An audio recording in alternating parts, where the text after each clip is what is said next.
Back to Focal Point AFR Talk, last segment of this Wednesday edition. I'll be coming to you live from the Values Voter Summit tomorrow, both tomorrow and Friday, from the Omni Shoreham Hotel in Washington, D.C. Looking forward to that very much. Let's grab a couple of phone calls, and we'll go to a couple of more sound bites, 888-589-8840. Let's go to Joe, Victoria, Texas. Joe, welcome. What's on your mind? Yes, sir. Thank you for taking my call, and I appreciate it. Yes, sir. I sure like the AFA. I love it. Great, thank you. Y'all are doing an awesome job. But the president that we have now, we nominated him. Is there any way we can put him for all these stupid things he's putting out, like putting us on check and being, can't we put him on timeout or something? Well, I guess the reality, Joe, if Americans want to do that, they got a chance to do it on November 6th. We're only, 56 days out, 53 days out, something like that. So there'd be an opportunity, Joe, for Americans to put Barack Obama in permanent timeout on November 6th. All right, well, thanks for the call. I appreciate that. Let's grab a quick one from James in Midway Park, North Carolina. James, you're on Focal Point with Brian Fisher. What's on your mind? Hey, look, evidently nobody's been paying attention since it happened.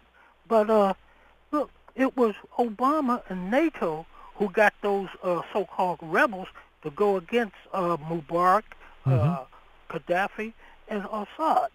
Remember that? They were backing them. And look, I said from the beginning, no, I told people, no, this is the Muslim Brotherhood that they're turning loose. They're removing those so-called dictators for an Islamic dictatorship to come against Israel. Now they have the ring of fire around Israel. Our own government helped put those people over there to do that. There was peace, basically, over in the Middle East while those other three men were there. Mm-hmm.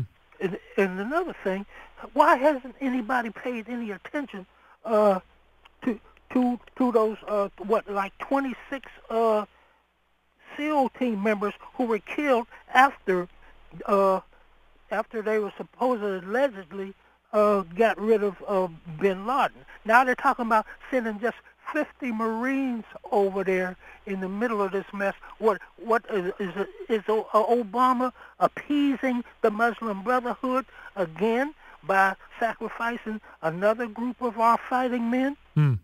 Well, it's interesting. I appreciate the call, James. And 50 does sound like a pretty meager amount when you look at the security challenges there at the consulate in Libya. Again, the fact you get out the front door of that place, you're on the street, and Libya was nowhere to be found, no law enforcement protection. Anyway, 888-589-8840. If you'd like to weigh in before the program is up, 888-589-8840. Give us a call. Here is President Obama back in 2008, that teacher strike in Chicago. It's in its third day. Remember, these teachers get $76,000 a year before benefits. They turned down a 16% offer of a raise. 39% of them have their own children in private school. And the reason is clear, because 79% of eighth graders in the Chicago school system are not proficient in reading. 80% of them are not proficient in math. It is a complete and total and utter disaster.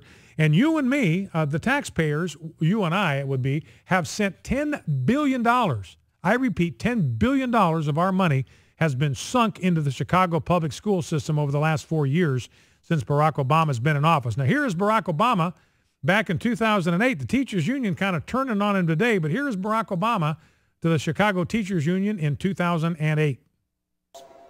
And I want to say hello to my friends from Illinois, Ed Gippert, the president of the Illinois Federation of Teachers, Marilyn Stewart, the president of Chicago Teachers Union, and AFT president Jim Doherty, and all of my friends and allies with whom I've worked so closely.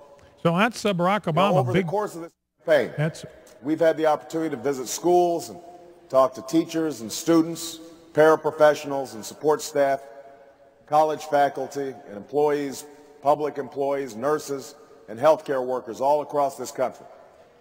But so much of what informs my visits comes from an experience I had a few years ago at Dodge I think that's all we Elementary need of that one, Rob. There he is, giving a big shout-out to the Chicago Teachers Union that's on strike today against Rahm Emanuel, who used to be chief of staff for Barack Obama.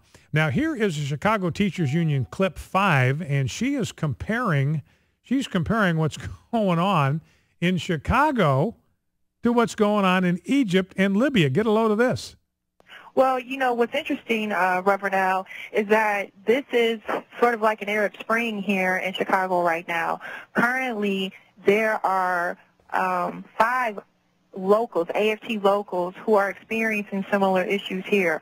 11 NEA locals have filed intent to strike within the last year. So this is not just confined to Chicago. So this is the Chicago Teachers Union. It is the Arab Spring.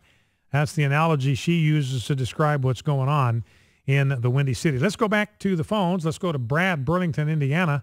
Brad, you're on Focal Point with Brian Fisher. What's on your mind? Hi, Brian. It's nice to talk to you again. Good to have you on. This mess over in Libya and Egypt, my question for you is, because I've been looking on the Internet trying to find various things. I agree with you. It's an act of war. But I'm having a hard time finding anybody that's calling it what it is besides you on your show today. Well, and it is interesting, the question that was asked to Barack Obama at the press conference, he wouldn't answer it. He turned his back on the reporter. But that was the question that he was being asked, is this an act of war? And he would not answer the question. But very clearly, Roger Wicker, Senator Wicker said that, look, this is sovereign U.S. soil. That's an act of war.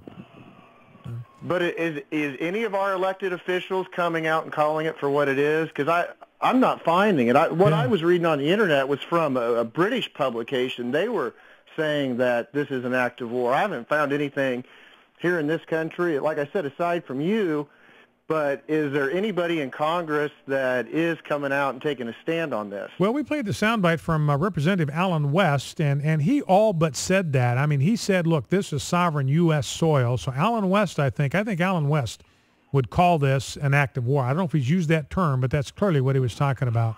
All right, Brad, well, listen, thank you for that. I appreciate that. And we do need to get a little more strength, I think, from our elected officials. This was an attack on sovereign soil, and it needs a very vigorous response.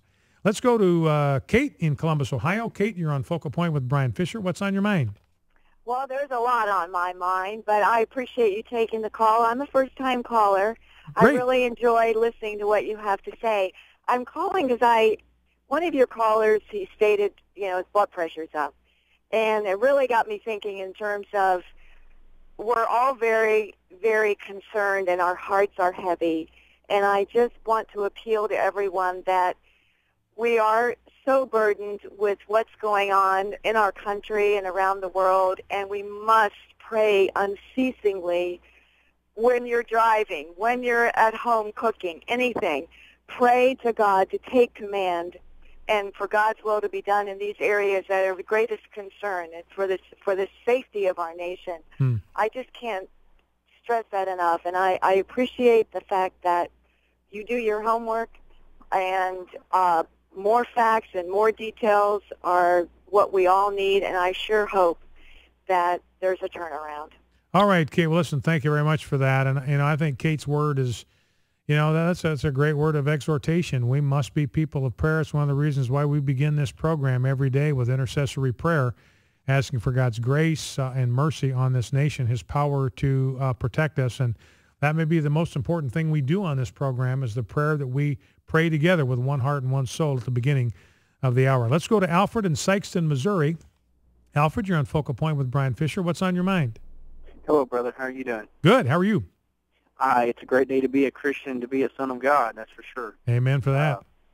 This is this is an act of war toward us Christians, but we can't cower down. We can't bow down like Obama did to him. We've got to stand up for the truth. Brother, I believe with all my heart, we are in the end times, and this is just another sign of Jesus saying, hey, I'm coming back. You've got to be ready, but we've got to be prayed up.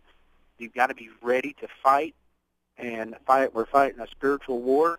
The Bible says to wrestle not against flesh and blood, against principalities and high places, and that's what us Christians have to do. We've got to stand up, and we have got to fight the fight. Paul said, I fought a good fight, and I finished the course. And we as Christians, we have got to fight the fight, and we've got to finish this course. Brother, I talked to you about, 6, 7, maybe 8 months ago, and I talked to you about a dream I had about Obama, I know it's been a while since I've talked to you about it, and I had stressed to you then that I believed with all my heart that Obama was going to have this election again, and I fear that he will. I still feel that, and I pray against it, brother, but I still feel that he's got this election, but we've still got to fight. Yeah. All right, Alfred, listen, I appreciate that call and that concern. You know, we've got a lot of issues with voter fraud. You know, the Democrats are saying we don't need voter ID. There's no voter fraud. And then I've got a story in the stack. Don't have time to go through it. But a Democrat candidate for Congress in Maryland had to resign because there was proof that she had voted twice. She voted in Florida and she voted in Maryland more than once. She herself, as a Democrat official, as a leader in the Democratic Party, I don't know if she was elected at the time, but she herself committed voter fraud by voting in two different localities. So very clearly there is an issue for voter fraud. The only reason the Democrats would be against voter ID and photo ID when it comes to elections is if they want to cheat. That's the only possible reason that you would have for resisting voter ID. Eric Kohler out there suing every state under the sun that's trying to get some laws like that passed to protect the integrity of the voter process. Well, here is a blessing to send you into the rest of your Wednesday. May the Lord bless you and keep you. May the Lord make his face to shine upon you and be gracious to you. May the Lord lift up his countenance upon you and give you peace. Don't forget to bow low before God, stand tall before man, stand in the gap, and never forget, with God's help, we are fighting a winnable war. God bless you. We'll see you right back here tomorrow.